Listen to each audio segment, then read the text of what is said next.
Hello students, હું છું હિરેન રાજગુરુ અને આજે આપણે જોવાનું છે બીકોમ સેમ 2નું ફાઇનાન્શિયલ એકાઉન્ટિંગ 2. એમાં આપણે યુનિટ નંબર 4 જોઈ રહ્યા છીએ, જે વિભાગવાર હિસાબો છે આપણા એ. બરાબર છે. ચાલો, તો આજે આપણે એમાં દાખલો નંબર 9 જોવાનો છે. જો તમે ઇન્ટ્રોડક્શનનો વિડીયો ના જોયો હોય તો પ્લીઝ જોઈ લેજો. આમાં આપણે બેઝિક આપણું જે નોલેજ છે, બરાબર, 11-12માં જે વસ્તુ આપણે ભણી ગયા છે એ જ વસ્તુ કરવાની છે. જે ઇન્ટ્રોડક્શનના વિડીયોમાં પણ મેં તમને કીધું હતું કે વેપાર ખાતું, નફા નુકસાન ખાતું તૈયાર કરવાનું છે. બેઝ દાખલો છે, બરાબર છે. આમાં કંઈ વધારાની જાજી વિગત છે ને, આપણે માત્ર વેપાર ખાતું, નફા નુકસાન ખાતું તૈયાર કરવાનું છે. દાખલો નંબર 9 છે બુકનો. શું કહેવા માગે છે? નીચેની વિગતો ભવતારીણી ડિપાર્ટમેન્ટલ સ્ટોર્સના ચોપડામાંથી લેવામાં આવી છે. વિગત આપી છે આપણને શરૂઆતનો સ્ટોક, આખરનો સ્ટોક, વિભાગ અ, બ અને ક માટે. બરાબર છે. ખરીદી, વેચાણ, ખરીદ પરત, વેચાણ પરત અને મજૂરી, આટલી વસ્તુ આપી છે. એની વધારાની માહિતીમાં કીધું છે કે અ વિભાગમાંથી મોકલેલ માલ, એમાં બ વિભાગને 10,000નો અને ક વિભાગને 20,000નો. હવે બ વિભાગમાંથી મોકલેલ માલ અ વિભાગને 5,000નો અને ક વિભાગને 10,000નો. ક વિભાગમાંથી આપણે અ વિભાગને 7,000 અને બ વિભાગને 9,000નો માલ છે એ મોકલેલો છે. હવે પછી આપણને સંયુક્ત ખર્ચા આપ્યા છે. બુકમાં અલગ રીતે લખ્યું છે, મેં અલગ રીતે લખ્યું છે, કારણ કે આપણે છે એ બરાબર પ્રોપર રીતે સમજાય, ખીચડી ના થઈ જાય એટલે. સંયુક્ત ખર્ચા આપણને આમાં ગાભા, આવકમાલ, ગાડા ભાડું આપ્યું છે, ભાડું, વેરા, આપેલ વટાવ, ઓફિસ ખર્ચા, કેન્ટીન ખર્ચા, માલના વીમાનું પ્રીમિયમ, ઘાલખાદ જે છે, કામદાર કલ્યાણ ખર્ચા, જાવકમાલ, ગાડા ભાડું, વીજળી બત્તી ખર્ચ અને મળેલ વટાવ. આગળ આપ્યું છે અન્ય વિગતમાં કે રોકેલી જગ્યા અબક અને કામદાર સંખ્યા અબક માટે આપણને કીધું છે કે રોકેલ જગ્યા છે 1/2 અ માટે, બ માટે છે 1/4 અને ક માટે છે 1/4. કામદારની સંખ્યા છે આપણને 3, 4 અને 5 અબકમાં, બરાબર. અને ઓફિસ ખર્ચા અનુક્રમે 1:2:3ના પ્રમાણમાં ફાળવવાના છે. ઓફિસ ખર્ચા માટે આપણને અલગથી જે છે એ કહી દીધું છે. યોગ્ય ફાળવણીના આધારે સંયુક્ત ખર્ચની ફાળવણી કરી ખાતાવાર વેપાર ખાતું અને નફા નુકસાન ખાતું તૈયાર કરો. બરાબર છે. ખાતાવાર આપણને જે છે એ નફા નુકસાન ખાતું અને વેપાર ખાતું છે એ તૈયાર કરવાનું છે. સ્ટાર્ટ કરીએ. બરાબર. તો સૌપ્રથમ આપણે ખાતાવાર વિભાગના છે એ વેપાર ખાતા, નફા નુકસાન ખાતા તૈયાર કરવાના છે. તો એવી જ રીતે મેં કરી લીધા છે. બરાબર. જે છે એ વિગત અ, બ અને ક આપણે વિભાગો આપેલા છે. વિભાગ અ રૂપિયા, બ રૂપિયા અને ક રૂપિયા, અને જમા બાજુ પણ એવી જ રીતે 3 ખાના મેં પાડી લીધા છે. એવી જ રીતે નફા નુકસાન ખાતું પણ તૈયાર કરી લીધું છે. બરાબર. નિયમ બધાને ખબર જ છે આપણને. બરાબર. દાખલો સ્ટાર્ટ કરીએ. સૌપ્રથમ છે આપણને શરૂઆતનો સ્ટોક. શરૂઆતનો સ્ટોક ક્યાં આવે છે? કે શરૂઆતનો સ્ટોક આવશે આપણો વેપાર ખાતામાં ઉધાર બાજુ. બરાબર. તો અહીંયા આપણે વેપાર ખાતું બનાવીએ છીએ. લખશું આપણે અહીં શરૂઆતનો સ્ટોક અથવા તો બાકી આગળ લાવ્યા. અહીં લખશું શરૂઆતનો સ્ટોક 12,500, 25,000 અને 37,500. 12,500, 25,000 અને 37,500. એવી જ રીતે આખર સ્ટોક આપ્યો છે. તો આખર સ્ટોક હું છે એ લાસ્ટમાં લખું છું અહીંયા. બરાબર. તો અહીં લખશું આપણે આખર સ્ટોક. કદાચ વચ્ચે ઘણી બધી બાબત છે એ આવી શકે છે. બરાબર. આમાં વેપાર ખાતું આમાં જે છે આપણે થોડુંક મોટું બનાવવું પડશે. 15, 30 અને 45. તો અહીં લખશું આપણે 15,000, 30,000 અને 45,000. બરાબર છે. પછી છે ખરીદી. ખરીદી આપી છે આપણને. તો ખરીદી છે આપણી પાસે.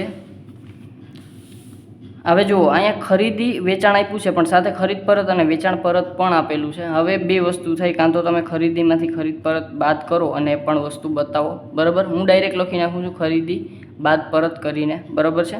ચાલો, તો અહીંયા લખશું આપણે ખરીદી બાદ પરત. ખરીદી તમને ખબર છે અહીંયા આવશે, ખરીદી બાદ પરત. બરાબર છે. એટલે કે ખરીદી આપણને આપેલી છે, પણ આમાં હું ખરીદીને બાદ પરત કરી અને ચોખ્ખી ખરીદી બહાર લખું એના કરતાં ડાયરેક્ટ ચોખ્ખી ખરીદી છે હું બહાર લખી નાખું છું બાદ પરત કરીને. 1,14,500, 2,21,500 અને 3,32,500. અને એમાંથી આપણે 14,500 જે છે એ પરત છે, 21,500 પરત છે અને 32,250 પરત છે.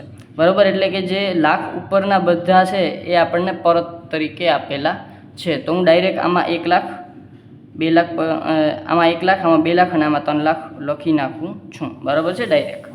ચાલો, તો અહીંયા હું લખી નાખું 1 લાખ, 2 લાખ અને 3 લાખ.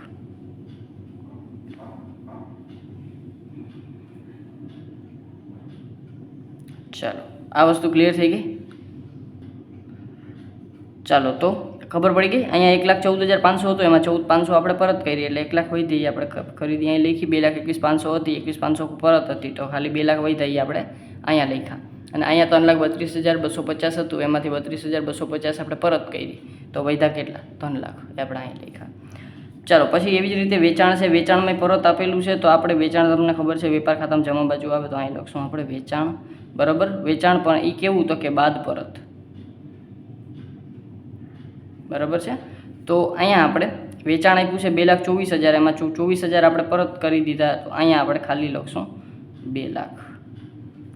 પછી 3,36,000, એમાં 36,000 આપણે વેચાણ પરત કરી દીધા, વધ્યા કેટલા? 3 લાખ. તો અહીંયા લખશું 3 લાખ. અને અહીંયા 4,35,000 હતા, એમાં 35,000 આપણે પરત કરી દીધા, વધ્યા કેટલા? 4 લાખ. એટલે અહીંયા આપણે લખશું 4 લાખ. બરાબર છે. ચાલો પછી આવશે ખરીદ પરત વેચાણ પરત બેની નોંધ થઈ ગઈ. પછી આવશે મજૂરી. તો મજૂરી એ ક્યાં આવે તો કે એ પણ વેપાર ખાતામાં જ આવશે તો અહીં લખશું આપણે મજૂરી. અને એ આપણને વિભાગવાર જ આપી છે 40, 30 અને 10. તો અહીં લખશું આપણે 40,000, 30,000 અને 10,000. ચાલો પછી આગળ વધીએ. હવે આપણને છે એ જે વસ્તુ આપી છે એ વસ્તુ આપણે એક એક વસ્તુ જોતા જઈએ. અ વિભાગમાંથી મોકલેલ માલ બ વિભાગને 10,000 અને ક વિભાગને 20,000. હવે અ વિભાગમાંથી એટલે કે આપણે જે વિભાગ અ હતો એમાંથી આપણે માલ મોકલીએ છીએ બ વિભાગને અને ક વિભાગને. તો સૌપ્રથમ આપણે અ વિભાગમાંથી જાય છે. બરાબર છે. તો અહીંયા આપણે લખશું અ વિભાગમાંથી જાય છે એટલે કે અ વિભાગમાં ક્યાં આવશે? જમા બાજુ. માલ જાય તો કઈ બાજુ આવે? વેપાર ખાતામાં જમા બાજુ. તો અહીંયા આપણે લખશું બ વિભાગમાં મોકલેલ અને ક વિભાગમાં મોકલેલ અને ક વિભાગમાં મોકલેલ. કેટલા કેટલા છે તો કે 10,000 અને 20,000. એટલે કે બ વિભાગમાં આપણે 10,000નો મોકલશું અને ક વિભાગમાં આપણે 20,000નો મોકલશું. બરાબર છે. માલ બેને અને અ વિભાગમાં આપણે લખશું. હવે જુઓ બ વિભાગમાં અને ક વિભાગમાં જાય છે એટલે અહીંયા આપણે જે છે એ માલનો વધારો થશે. અહીં લખશું આપણે અ વિભાગમાંથી લાવ્યા, અ વિભાગમાંથી મળેલ. બરાબર. તો એ કેટલા છે? બ વિભાગમાં તો કે 10,000 અને ક વિભાગમાં કેટલા છે તો કે 20,000. તો અહીંયા આપણે 20,000 લખી નાખશું. બરાબર. અ વિભાગમાંથી આપણે બ અને કમાં આવે છે એટલે કે ઉધાર અને અ વિભાગમાંથી જાય છે એટલે જમા.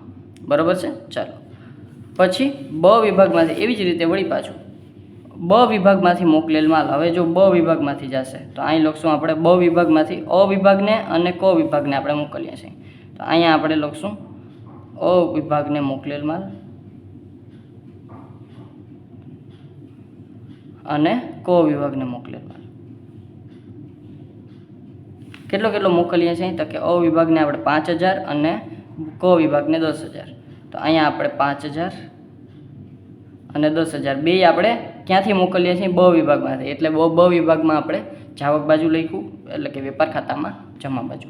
બરાબર. અને એવી જ રીતે જે છે એ અ અને કમાં આવે છે તો અહીંયા આપણે લખશું બ વિભાગમાંથી મળેલ.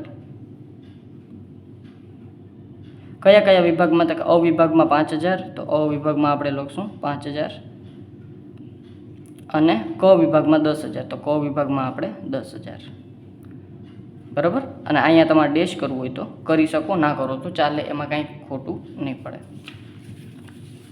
પછી ત્રીજા નંબરમાં આપણને કીધું છે ક વિભાગમાંથી આપણે છે એ અ વિભાગને અને બ વિભાગને 7,000 અને 9,000નો માલ મોકલીએ છીએ. તો એવી જ રીતે અહીંયા આપણે કરશું ક વિભાગમાંથી જાય છે એટલે કે આપણે છે એ અ વિભાગને મોકલેલ માલ અને બ વિભાગને મોકલેલ માલ. કેટલો માલ મોકલીએ છીએ તો કે આપણે છે એ અ વિભાગને 7,000નો એટલે કે અ વિભાગને 7,000નો માલ અને બ વિભાગને 9,000નો માલ. તો અહીંયા 9,000નો માલ આપણે મોકલશું. બરાબર. અને એવી જ રીતે અહીંયા આપણે ક વિભાગમાંથી મળેલ માલ. બરાબર છે. તો એ આપણને કયા ક વિભાગમાં તો કે અ વિભાગને 7,000. તો અહીંયા આપણે અ વિભાગને 7,000 આપશું અને બ વિભાગને 9,000. તો બ વિભાગને આપણે 9,000 આપી દઈશું. બરાબર છે. ચાલો આ વસ્તુ ક્લિયર થઈ ગઈ. અહીંયા ડેશ કરો, ના કરો ચાલશે. અહીંયા પણ ડેશ તમે કરશો નહીં કરશો ચાલશે. ચાલો, તો આ વસ્તુ ક્લિયર થઈ ગઈ. આ આપણે જે છે એ વિભાગવાર આપણે જે માલની ફેરબદલી કરી એ વસ્તુ આપણે થઈ ગઈ. હવે મેઇન વસ્તુ સંયુક્ત ખર્ચાની આપણે શું કરવી પડશે તો કે ખર્ચાઓને આપણે ફાળવવા પડશે. ચાલો, તો સૌપ્રથમ સંયુક્ત ખર્ચા. તો સંયુક્ત ખર્ચામાં સૌપ્રથમ છે આવક માલ ગાડા ભાડું. તો અહીંયા આપણે આવક માલ ગાડા ભાડું. તો આવક માલ ગાડા ભાડું ક્યાં આવે તો કે વેપાર ખાતામાં ઉધાર બાજુ. તો અહીં લખશું આપણે આવક માલ ગાડા ભાડું આમાં ગાભા.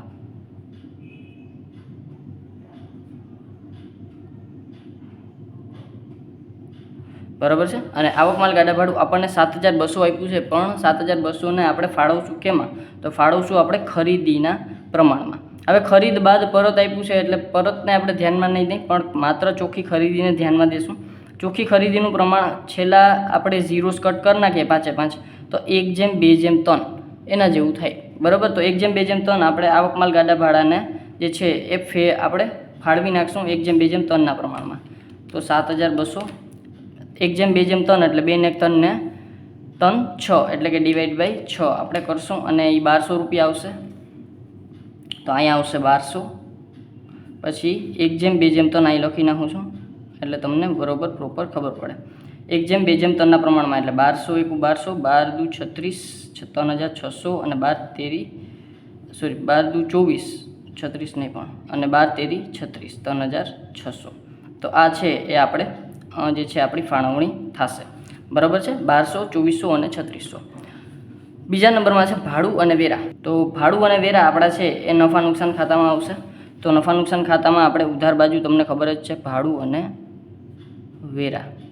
ચાલો, તો ભાડું અને વેરા તો એને આપણે અન્ય વિગતોમાં આપણને રોકેલી જગ્યા આપી છે ને એના પ્રમાણમાં આપણે ફાળવવા પડશે. રોકેલી જગ્યા આપણને 1/2 1/4 1/4. બરાબર છે. તો આને આપણે છે એ ડાયરેક્ટ અડધો 1/4 અને 1/4 એટલે તમને ખબર છે. દાખલા તરીકે તમને હું એમ કહું કે આ એક સર્કલ છે 360 ડિગ્રીનું, આ બાજુ અડધું અને આ બાજુ 1/4 એટલે આ બેને આનું અડધું મળશે. એટલે કે તમે એને 2:1:1 કહી શકો, 2:1:1નું પ્રમાણ કહી શકો. પણ એટલું ઊંડું આપણે ઉતરવું નથી. આપણે ડાયરેક્ટ આના અડધા 1/4 1/4 કરી નાખશું એટલે 24,000 એના અડધા એટલે કે 12,000. બરાબર. અને 12,000 એના 24,000ના 1/4 એટલે કે 6,000 આ બેને મળશે. ચાલો, ભાડું વેરા કમ્પ્લીટ. આપેલ વટાવ હવે જો આપેલ વટાવ આપણો ખર્ચ છે તો અહીંયા લખશું આપણે આપેલ વટાવ. અને આપણે વટાવ ક્યારે આપણે આપીએ જ્યારે આપણે વેચાણ કર્યું હોય. તો આને આપણે વેચાણના પ્રમાણમાં જે છે એ આને ડિસ્ટ્રીબ્યુટ કરશું. વેચાણનું પ્રમાણ છે 2 3 4 એટલે કે 0 0 કદાચ આપણે કટ કરી નાખીએ તો 2 3 અને 4 એવી રીતનું પ્રમાણ થાય. તો હું અહીં લખું 2:3:4ના પ્રમાણમાં આપણે આને જે છે એ ડિસ્ટ્રીબ્યુટ કરી નાખીએ. તો આપેલ વટાવ છે આપણો 18,000 અને 3 ને 2 5 ને 4 9 ભાગ્યા 9. ચાલો, તો 2,000 2 2 4 એટલે કે 4,000 2 3 6 6,000 અને 2 ચોક 8,000. ચાલો, આપેલ વટાવનું કામ થઈ ગયું. ઓફિસ ખર્ચા માટે આપણે વધારાની માહિતીમાં કંઈક આપેલું છે. ચાલો, તો ઓફિસ ખર્ચાનું આપણને કંઈક કીધું છે કે ઓફિસ ખર્ચા અનુક્રમે 1:2:3ના પ્રમાણમાં આપણે ફાળવવાના છે. તો અહીં લખશું આપણે ઓફિસ ખર્ચા. અને કાંઈ ના કીધું હોય તો એ સામાન્ય નફા નુકસાનમાં આવશે. બરાબર છે. ઓફિસ ખર્ચા છે એ 6,000ના આપણને આપેલા છે અને 1:2:3ના પ્રમાણમાં આપણે ફાળવવાના છે. અહીંયા આપણે હું લખી નાખું ઉપર પ્રમાણ 1:2:3ના પ્રમાણમાં આપણે ફાળવવાના છે. આપેલા છે આપણને 6,000 2 ને 1 3 ને 3 6 એટલે કે /6 એટલે કે 1,000 1,000 2,000 3,000. ચાલો, આ વસ્તુ ક્લિયર થઈ ગઈ. પછી આવશે કેન્ટીન ખર્ચા. તો કેન્ટીન ખર્ચા આપણા જે છે એ કર્મચારીની સંખ્યા. તો અહીં લખશું કેન્ટીન ખર્ચા. કેન્ટીન ખર્ચા પણ નફા નુકસાનમાં જ આવશે અને એ આપણા જે કર્મચારી છે એના પ્રમાણમાં એટલે 3 4 અને 5 એટલે કે આ જ પ્રમાણ થશે 3:4:5. બરાબર. અને કેન્ટીન ખર્ચા છે આપણા 10,200ના 10,200 અને 4 ને 5 ને 4 9 ને 3 12 એટલે કે ભાગ્યા 12 850 એટલે કે 850 ગુણ્યા 3. ચાલો, તો એ આવશે 2,550. 850 ગુણ્યા 4, ચાલો તો એ આવશે 3400 અને પ્લસ 850 કરી નાખું છું એટલે ડાયરેક્ટ આપણે 4250 મળી જાય, બરાબર.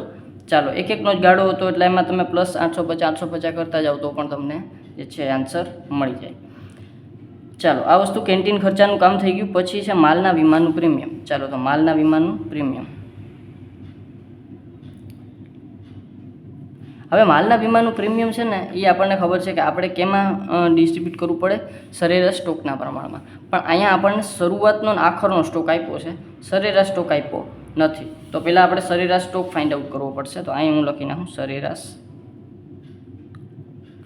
સ્ટોક વિભાગ અ. શું શું આપેલું છે આપણને? 12,500 અને 15,000 પ્લસ 15,000 એને ભાંગ્યા 2, બરાબર. સરેરાશ સ્ટોક તમને ખબર જ છે, શરૂ સ્ટોક પ્લસ આખર સ્ટોક ભાંગ્યા 2 આપણો ફોર્મ્યુલા છે, બરાબર. ચાલો પછી બીજા નંબરમાં 25,000 અને 30,000 વિભાગ બ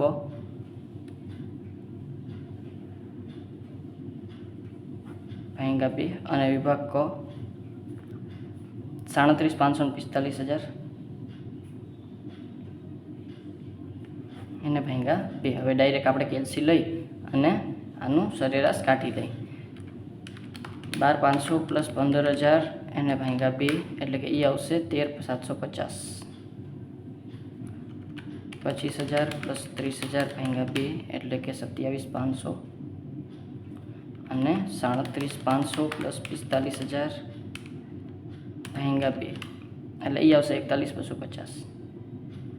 ચાલો તો હવે આપણે 13,750 આ આવ્યો આપણી પાસે, 13,750, 27,500 અને 41,250. પણ હવે આનું પ્રમાણ આપણે પહેલાં ફાઇન્ડ આઉટ કરવું પડે. તમે ડાયરેક્ટ કરી નાખો તો પણ ચાલશે, આનું ટોટલ કરી અને પણ એ ગણતરી બહુ લાંબી અને અટપટી થઈ જાય. એના કરતાં આપણે છે પ્રમાણ કાઢી લઈ. સૌપ્રથમ મને એ દેખાય છે કે છેલ્લે 0 મોટા છે એટલે એક 0 બધામાંથી કાઢી નાખું, બરાબર.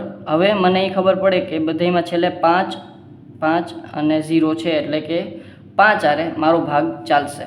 તો અહીંયા હું 5 અથવા તો 25 આરે ચલાવી નાખું તોય ચાલશે. 13,775 ભાંગ્યા પેલા 25 આરે મોટો ભાગ છે એટલે હલાવું છું. ચાલો તો 55 આવશે. તો અહીંયા લખશું ડિવાઈડ બાય 25 એટલે કે આ આવશે 55. 27,50 ડિવાઈડ બાય 25 એટલે એ આવશે 110. ચાલો અને 41,225 એને ડિવાઈડ બાય 25 એટલે કે આ આવશે 165. ચાલો હવે મને આમાં હજી એમ થાય છે કે આ આખું 55થી ડિવાઈડ થાય. જો 55 એકું 55, 55 દુ 110 અને 55 તેરી 165, બરાબર. તો ડાયરેક્ટ હવે હું બહુ લાંબુ કરતો નથી, ડિવાઈડ બાય કરી નાખું છું 55, બરાબર. એટલે કે 55 એકું 55, 55 દુ 110 અને 55 તેરી તમને કરીને બતાવી દઉં 165, બરાબર. એટલે કે મારી પાસે પ્રમાણ આવ્યું 1:2:3 કેનું? તો કે સરેરાશ સ્ટોકનું.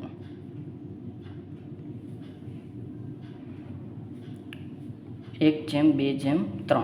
હવે આ જ વસ્તુને હું આમાં એપ્લાય કરી દઉં માલ વીમા પ્રીમિયમમાં, બરાબર. 1:2:3 માલ વીમા પ્રીમિયમ મારા સરેરાશના સ્ટોકના પ્રમાણમાં હું છે એ ડિસ્ટ્રીબ્યુટ કરીશ. એટલે કે 1:2:3 હું જે છે એ ડિસ્ટ્રીબ્યુટ કરી નાખીશ. તો માલના વીમાનું પ્રીમિયમ મને આપ્યું છે 6,000. ચાલો તો 6,000 ભાંગ્યા 6, 2 ને 1 3 ને 3 6. ચાલો તો ડિવાઈડ બાય 6 મારી પાસે છે 1,000. પાછું ઉપર જેમ ડિસ્ટ્રીબ્યુટ કર્યું તો એવી જ રીતે 1,000, 2,000 અને 3,000. નાનકડા કેવા બાત માટે આપણે આવડી મોટી ગણતરી છે એ કરી, અને આ ગણતરી તમારે એક્ઝામમાં કરવાની જ છે. ચાલો આગળ વધીએ. આપણને આગળ કીધું છે ઘાલખાત. ચાલો તો અહીંયા ઘાલખાત એ નફા નુકસાનમાં જ આવશે. તો અહીં લખશું ઘાલખાત. ઘાલખાત છે આપણી પાસે 13,500ની અને એ આપણને વેચાણના પ્રમાણમાં આપણે ફાઇન્ડ આઉટ જે છે એ આપવી પડશે. તો આપેલ વટાવ જે આપણે વેચાણના પ્રમાણમાં આપ્યો હતો એ જ પ્રમાણમાં આપણે છે એ આપવાનો છે. અને એમ ના કરવું હોય તો આપણે જે વેચાણ છે એનું પ્રમાણ છે 2:3:4. તો એ જ વસ્તુ આપણે અહીંયા 2:3:4 આપણે ડિસ્ટ્રીબ્યુટ કરી નાખશું, બરાબર છે. ચાલો તો ઘાલખાત આપણી પાસે છે 13,500 એને ડિવાઈડ બાય 3 ને 2 5 ને 4 9 ડિવાઈડ બાય 9, બરાબર. 1,500. તો 15 દુ 30, 3,000 15 તેરી 45, 4 500 અને 15 ચોખ્ખું 60, 6000 બરાબર. 6 ને 4 10 ને 3 13 ને 500 બીજા એટલે કે 13 500.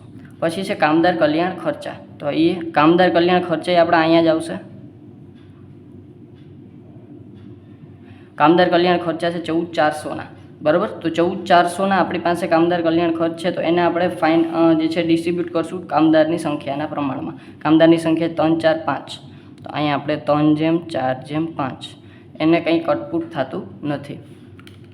તો અહીંયા આપણે લખશું 14400 એને ગુણ્યા એને ભાગ્યા 3 4 ને 3 7 ને 8 9 10 11 12 બરાબર છે. તો 5 ને 3 8 ને 4 12 ડિવાઈડ બાય 12 આપણે છે કરી નાખીએ એટલે 1200. તો 12 તેરી 36, 12 ચોક 39 અને 12 50 60 આ 6000. ચાલો તો આ વસ્તુ ક્લિયર થઈ ગઈ. પછી છે જાવક માલ ગાડા ભાડું. તો જાવક માલ ગાડા ભાડું એ આપણું નફા નુકસાનમાં આવે. જામા ગાભા જાવક માલ ગાડા ભાડું કેના પ્રમાણમાં? તો કે વેચાણના પ્રમાણમાં. વેચાણનું પ્રમાણ આપણને શું આપ્યું હતું? 2 3 અને 4. તો અહીંયા 2:3:4 3 ને 2 5 ને 4 9. તો 10,800 એને ભાગ્યા 9 આવ્યા 1200 વળી પાછા. તો 12 દુ 24, 2 400, 12 તેરી 36, 3 600 અને 12 ચોખ્ખું 39. તો અહીંયા આવશે 4,800. ચાલો પછી આવશે વીજળી બત્તી ખર્ચા. તો અહીંયા આપણે વીજળી બત્તી એ પણ અહીંયા જ આવશે આપણા વીજળી બત્તી ખર્ચ અને એ આવશે 3000. અને એ આપણે કેમાં? તો કે હવે જો આમાં આપણને રોકેલી જગ્યા આપી છે તો આપણે એને રોકેલી જગ્યાના પ્રમાણમાં જ કરશું. પહેલાં અડધા એટલે 1500, પછી એનાય અડધા એટલે આવશે 750. સોરી 1500 3000 એને ભાગ્યા 4 કરી દઉં તમને એટલે તમને ક્લિયર થઈ જાય બરાબર. 750. તો અહીં લખશું આપણે 750 750 પ્રમાણ લખી નાખું 3 4 અને સોરી રોકેલી જગ્યા છે અડધો 1/4 1/4 એટલે કે 2:2 અથવા તો 2:1:1 એમ તમે કહી શકો. ચાલો 2:1:1 જ કહી શકો. ચાલો પછી આપણે છે એ આગળ વધીએ. મળેલ વટાવ. મળેલ વટાવ છે આપણને અહીંયા આવે બરાબર જમા બાજુ. શું કામ કે વટાવ આપણને મળે છે આપણા માટે ફાયદો છે. નફા નુકસાનમાં જમા આવશે. અહીં લખશું આપણે મળેલ વટાવ. ચાલો તો મળેલ વટાવ આપણી પાસે 12,000નો છે. તો મળેલ વટાવ આપણે કેના પ્રમાણમાં? તો કે ખરીદીના પ્રમાણમાં આપણે એને આપશું. તો ખરીદીનું પ્રમાણ આપણી પાસે અહીં કેટલું બને છે? તો ખરીદીનું પ્રમાણ બને છે 1 2 અને 3. 1 લાખ 2 લાખ 3 લાખ છે એટલે 1:2:3 આપણું ખરીદીનું પ્રમાણ બનશે. તો અહીંયા આપણે લખી નાખશું 1:2:3ના પ્રમાણમાં બરાબર. અને કેટલું છે આપણી પાસે મળેલ વટાવ છે આપણી પાસે 12,000નો. તો 12,000 3 ને 2 5 ને 1 6 ડિવાઈડ બાય 6. ચાલો તો એ આવશે 2,000 એટલે કે 2 × 2 2 દુ 4 અને 2 તેરી 6. ચાલો મળેલ વટાવ એનું કામ થઈ ગયું. બાકી બધું આપણને વધારાની માહિતી આપી છે. તો મીન્સ કે આપણે બધી જ એન્ટ્રી છે એ મૂકી દીધી છે. હવે આપણે ખાલી ખાતા બંધ કરવાના થાય છે બરાબર. અને કાચું વેપાર ખાતું નફા નુકસાન ખાતામાં આપણે ચોખ્ખો નફો લેવાનો થાય છે. હવે આને હું સાઈડમાં મૂકી દઉં છું બરાબર પેપરને. અને આપણે ખાતું છે એ બંધ કરી દઈ. ચાલો સૌપ્રથમ આ બાજુ 4 લાખ છે. મીન્સ કે આ બાજુનું ટોટલ આપણને વધારે મળશે બરાબર છે 7,000 45,000 અને અહીંયા 3 લાખ છે એટલે આપણને છે આ બાજુનું ટોટલ વધારે મળવાની શક્યતા છે. તો અહીંયા છે 4 લાખ પ્લસ 7,000 પ્લસ 9,000 પ્લસ 45,000. ચાલો તો એ આવશે 4,61,000. તો અહીંયા હું લખી નાખું ટોટલ 4,61,000 અને આ બાજુનો આપણે બધું માઇનસ કરીએ 37,500 plus 3 lakh plus 10,000 plus 20,000 plus 10,000 plus 3,600 એટલે એ આવશે 3,81,100. એમાંથી 4,61,000 માઇનસ એટલે આવશે 79,900 એટલે કે 79,900 અને એ આવશે આપણી પાસે ચોખ્ખો નફો. સોરી કાચો નફો નહીં કે ચોખ્ખો નફો. કાચો નફો વિભાગ કોનો સોરી બરાબર. અને અહીંયા આપણે 4,61,000 ટોટલ.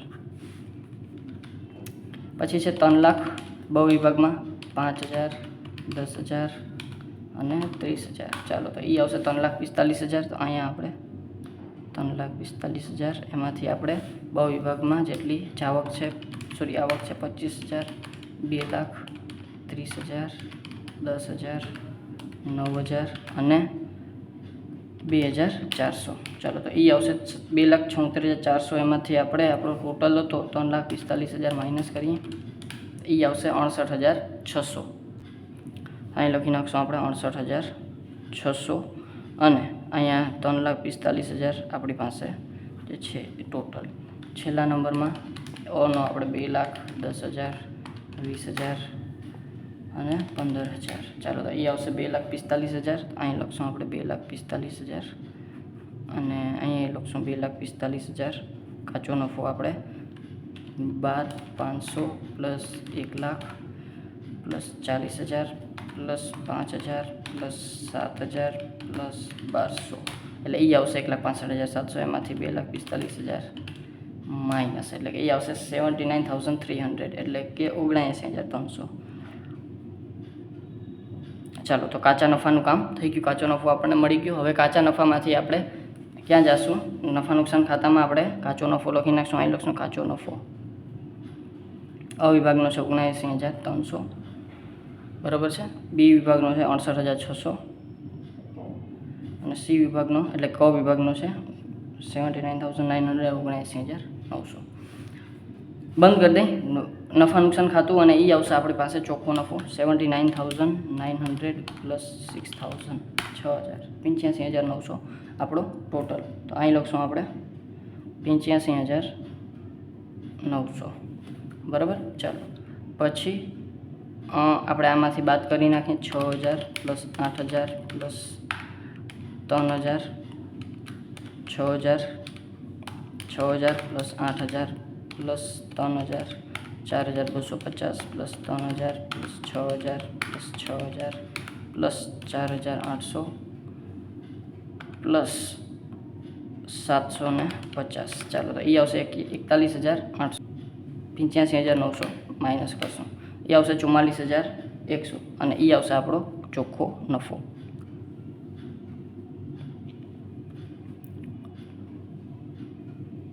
ટોટલ છે આપણો 85,900. બીજા નંબરમાં 68,600 પ્લસ 4,000 એટલે એ આવશે 72,600.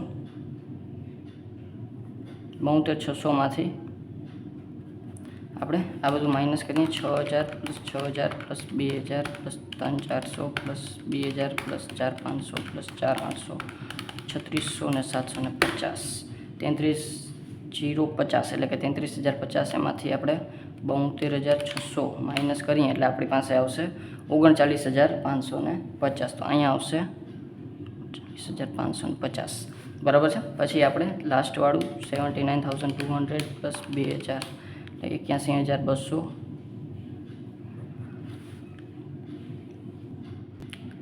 ચાલો લાસ્ટવાળું 81,200 પણ અહીંયા છે એ 79,300 છે નહીં કે 200 બરાબર. એટલે કે 79,300 પ્લસ 2,000 એટલે કે એ આવશે 81,300 બરાબર છે. ચાલો આનો માઇનસ કરી નાખીએ 12,000 plus 4,000 plus 1,000 plus 550 plus 1,000 plus 3,000 plus 3,600